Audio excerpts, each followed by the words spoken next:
Welcome to Hope is Here. My name is Greg Horn, and I want to talk to you today about how you can become what God calls you to be.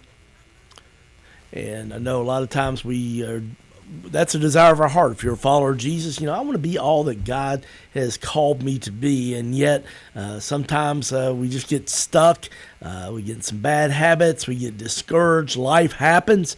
And next thing you know, you're just like, I'm not anywhere near, I think, the person that God wants me to be or is called me to be. And I want to become all that God's called me to be. And today and tomorrow, we're going to be looking at 8 things that we can do to kind of help us get refocused and help our mindset on becoming what God calls us to be. And I'm basing this off of the Purpose Driven Life book, What on Earth Am I Here For?, the 40-day devotional book by Rick Warren that we've been doing some programs on.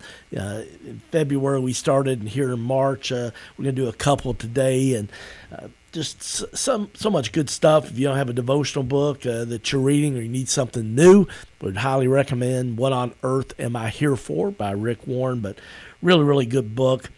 But I want to share some things that he talked about there about becoming all that God calls us to be. And we're going to call this running your marathon to maturity.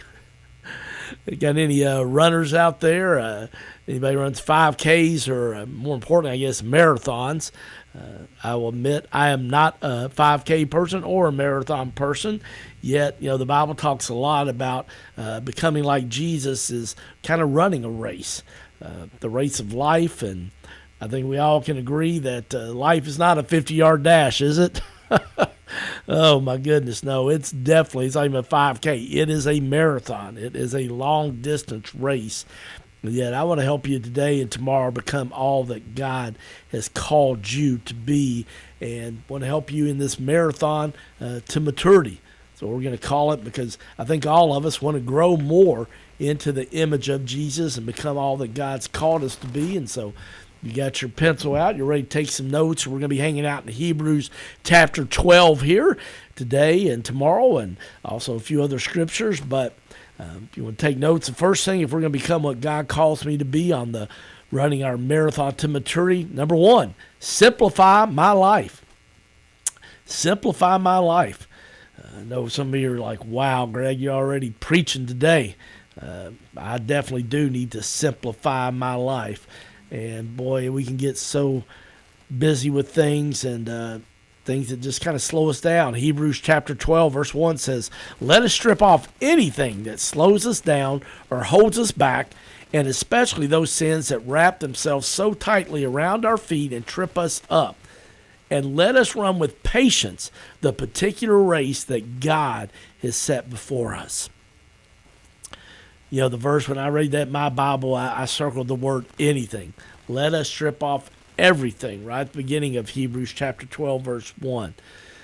When I said that word anything, I got a feeling something came immediately to your mind, like, I know what my thing is. It says, let us strip off anything. Well, I know we all have at least one thing. It might be 3 or 4 things even that we know slow us down or holds us back, and something that's just kind of hurting our relationship with God and being all that God wants us to be. So, want to encourage you to write out to the side there on simplify my life. What is that one thing? And then that particular race, it talks about the last part of Hebrews chapter 12, verse 1. And let us run with patience the particular race that God has set before us. The particular race, friends, we talk about playing that compare game quite often here on Hope is Here, because I know it's been a struggle in my life off and on, playing that compare game with other family members, friends, co-workers, neighbors. We do. It can be human nature, but it doesn't mean that that's something God wants us to do, and that's why it's so important to spend time with God, so we don't get into playing that old compare game. But you know what? God's called you to run a particular race, and not the one that your parents, your family, your spouse, your friends, your co-workers, your neighbors, your classmates, just the particular race that God has got you to run. And when we simplify our life, it helps us kind of refocus on what that race might need to be in our lives. A second thing that helps us become what God calls us to be is don't get impatient or in a hurry. Don't get impatient or in a hurry. Now, for those of you that are type A like me, you're like, oh my goodness, you're getting in my business now. Well, Hebrews chapter 12, verse 1 also says, let us run with patience the particular race that God has set before us. Okay? Let us run with patience the particular race that God has set before us. Remember a friend of mine sharing that one Sunday at church, it was happened a few years ago, that they were talking about the fruit of the Spirit: love, peace, patience, kindness, goodness, gentleness, faithfulness, and self-control. And really, really good message. And then they got out of church, and she was a hard-working single mom, and so she had a lot of things she had to get done Sunday afternoon, so they just had to drive through to grab some lunch, and so they placed her order, and then they went on in the line, and it was taking a long time, and my friend was getting frustrated, and she's like, Mom, number 4. And she kind of my friend looked at her daughter and said, I didn't order a number 4 meal, I ordered the number 2. She was, no, Mom, number 4, patience. Love, joy, peace, patience, that fourth fruit of the Spirit. And yet, let's be honest, we live in a microwave, instant credit, Amazon, next day delivered to your doorstep society. But I have learned, friends, being a follower of Jesus now over 30 years, that even though we live in a microwave society, instant credit, and have it delivered the next day from Amazon through UPS, that God's not in the microwave business. He's in the crock pot business. I know you're like, what does that mean? Well, we've all had meals cooked in the microwave, and hopefully you've had a meal that's been prepared in the crock pot. And it is no comparison, is it, to how much better something that's cooked slowly in a crock pot versus that 3 minutes in the microwave, right? And so I want to remind you today that, God is working on you in your life, wanting to grow you and mature you. And yet, sometimes the growth is slow and stable. But I love this analogy. When God makes a mushroom, it takes 6 hours. But God makes an oak tree, it takes 60 years. So I want to ask you today, do you want to be a mushroom or do you want to be an oak tree? I mean, an oak tree is deeply rooted, it's strong, it's stable, it's able to endure a lot of storms. And this made me think back when COVID first started in the gym where I worked out. Gyms got shut down for a while, so I was trying to get exercise, taking a walk, a brisk walk each day, and I spent a lot of time listening to worship music, praying, talking with God. But it was in the spring, the weather was good, and one day I was getting my walk in, I was trying to get over 10,000 steps in, and all of a sudden I heard this noise, like a whistle sound, like woo, and all of a sudden, boom, and I was like, oh my gosh, what was that? And so I kept my walk. I got to my halfway point, turned back around, finally got back home, and I looked over to the right, and in between my house and the neighbor on my right, there's a little open space there because there's a ravine there. Well, this big, huge tree had fell in between our two houses, thankfully did not cause any damage because of that ravine. And my friend happened to be off work, and so he went on, had his chainsaw out, was cutting this big tree into smaller pieces so we could remove it. And it winds up, after he cuts those pieces, you looked inside, and this big tree, the inside was totally hollow. So it's no wonder it didn't last. It was just totally hollow on the inside, this big tree. And as I sit there and I looked at it, it just made me think, how's my heart doing? How's my soul? How's the inside of my life doing? And I want to ask you that today. How's the inside of you doing? How's your heart? How's your soul? Are you like a lot of people back in COVID then, when people were having to wear masks, and, now most people are not wearing a mask anymore, but we still wear kind of like an invisible mask. People ask, hey, how you doing? You're like, oh, I'm fine, even though you're really hurting inside, you're discouraged, maybe you're struggling with depression, anxiety, and yet God's like saying, hey, I want to help you, but I want you to be patient with yourself, and slowly but surely we will help you get healthy and whole.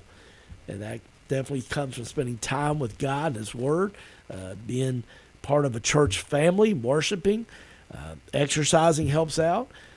Maybe sometimes you need to go making a doctor's appointment, maybe get a physical, make sure everything's right in your body chemistry, your blood type, and just make sure there's not any deficiencies there with your blood work. And sometimes, some good Christian counseling helps, or even occasionally maybe some medication for a while. And so I just want to encourage you to really take a look. If you're struggling right now and not doing well with your mental health, reach out to somebody, please, today. And maybe the first step is scheduling a doctor's appointment. A third thing into becoming what God calls me to be is we got to spend time focusing on Jesus every day. Spend time focusing on Jesus every day. Now, obviously, if you listen to Hope is Here, then I believe that Jesus is a big part of your focus, and we try to help you have hope in that relationship with Him. In Hebrews chapter 12, verse 2, it says, we do this by keeping our eyes on Jesus, on whom our faith depends from start to finish. Sometimes we have a lot of regrets in our life, and we're like, I wish I could make a brand new beginning. Well, friends, unfortunately, that's usually not possible, okay? But you know what you can do? You can make a new ending. You can make a new ending. So I want to encourage you today to just say, you know what, God, how can I make a brand new ending in the season of my life that just glorifies you? I want to, glorify you and let this be a defining moment, kind of a spiritual marker. And the fact of the matter is, if you want to look like Jesus and become who Jesus has called you to be, it comes from spending time with Him. We are definitely a reflection of the people that we spend the most time with. And so I want to encourage you to make sure Jesus is one of those people that you spend a lot of time with. Because you know what? As you do that, you'll start to know His voice. I remember I had my grocery store now over 20 years ago, but I got this, they said, Mr. Horn, you got a phone call line too? So I went up to my office, got the phone call and said, how can I help you? And this guy said, hey, I got this can of peaches and I paid 49 cents. And I went to Kroger to get another can and they were only 39 cents and I paid 49 cents at your store. I thought your store was called Payless, and I'm upset because I paid a dime more for my can of peaches. And I'm sitting there thinking, my goodness, boy, that's a lot to get upset over a dime. Well, before I could even respond, as I was trying to process and formulate my response, the voice on the end starts dying laughing. He says, hey, Greg, it's Mike Bro. Sorry, man, that's a bad joke, but he was calling me about giving a testimonial at Southland back when he was pastor. But you know what? If he'd used his regular voice, I would have known who Mike was, because I've listened to his sermons several times. Back then, you could get cassettes of the sermons, and I would buy each sermon series, and I would listen to those sermons numerous times, either in the morning while I was getting ready or when I had to drive places. So I knew his voice because I'd spent a lot of time listening to him preach, and he was such a gifted communicator. So I just want to encourage you today to, spend time with Jesus. So, well, we're unfortunately out of time, but we're going to continue talking more about becoming all that God has called me to be tomorrow here on Hope is Here. So I hope that you'll join us. If you're blessed by this program, I hope you'll share this podcast with somebody. Go to our website, hopeisheretoday.org. That's hopeisheretoday.org.